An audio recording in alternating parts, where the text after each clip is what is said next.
Things like the Holocaust, or I see things like Jimmy Carter as a president who wants the Israelis to give everything away, back to be fair, when they hardly can survive themselves, or when I see people like, I use Carter as an example because he was pressing them greatly to make concessions constantly.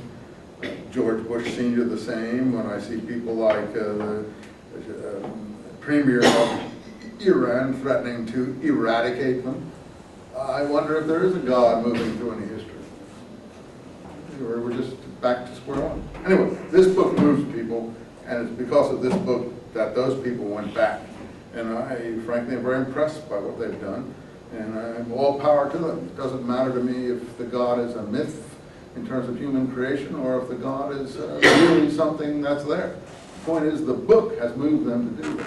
That's really great stuff. I hope they succeed. I really do. You say, well, if you hope they succeed, what are you doing here? Because I don't feel like getting killed, if you want my honest opinion. I'm a coward, and I don't want my children to get killed.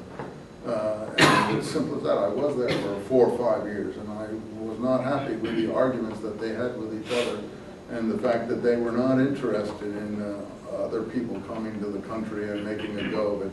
They wanted all to take everything themselves and hold on for dear life what they had. And that's not human selfishness. Certainly if you're from a refugee from Holocaust and things like that, to behave like that. But life's too short for me to have put my children through that. So I came to California and became an airhead. And my kids are happier, and so I'm out of the danger. But I do respect and admire anyone who's willing to go through the valley of the shadow of death that those people are going. Surrounded by murderers and lunatics on every side. Okay? You got me to say it. Which I don't really want to say. That's what the book does. The book moves you. If you're a Christian, it moves you. If you're Jewish, it moves you. I won't speak about Muslims, because Muslims don't read this book. They're forbidden to read these kinds of books. So what use is it? They're not interested in anything that's theology at work, and I think theology is a horrendous thing. It blocks people's minds, it reduces people's minds. Therefore, that's the last thing I want to do with this book, is look for the theology. I'll let you do it. Anyway, the book moves one. Even these different versions of Joshua is moving, try to figure out what actually happened, and that's the best I can do for them. So, the Jebusites are still there. So this is a contradictory testimony. This says that all that came before is really propaganda. But it's honest in that one lot says it happened one way, another lot said it happened another way. None of them doubt the fact that there's some divine force that's moving through these events. They just don't think, they don't agree how these things occur. And my conclusion is I have no idea if they occurred like this at all, except that something occurred. But this is what they know, and it's more than, if you, as I've told you before, think back about your grandfather, your great-grandfather. I'll bet you don't even know I bet you don't even know 10 events in your great-grandfather's life. I bet you don't know. And your great-great-grandfather, I'll bet you don't even know what street he lived on, unless you were all living in the same house forever, or what shop he went to, you know, anything about what he did in his life, what his feelings were, or anything. So you think, this is terrible here, well, this is not clear. Whoa, not clear? This is 100 times clearer than anything most people know about their ancestry. This is incredibly clear by comparison to what you can do in your family traditions. Maybe yours are better than mine, but in my family, my own brother, he doesn't even know who his grandfather was. So, I mean, you know, it's almost, most people know nothing about their heritage except what they can remember themselves in their own lifetime. So, this is incredible. Look at this book. It's a vast book.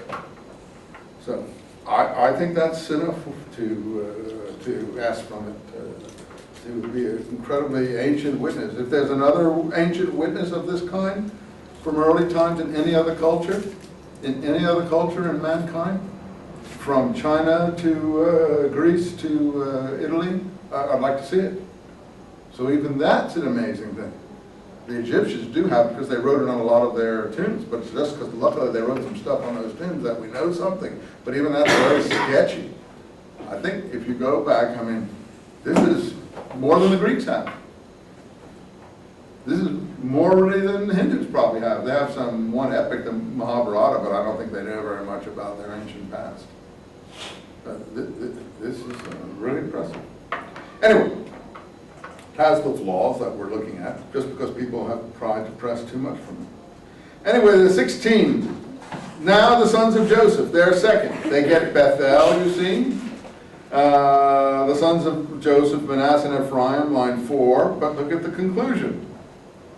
But the Canaanites living in Gezer, line 10, which is one of their inheritances, were not driven out. They remain in Ephraim to the present day. So basically, most of these places, they did not drive the people out according to this narrative. So the next group, Manasseh.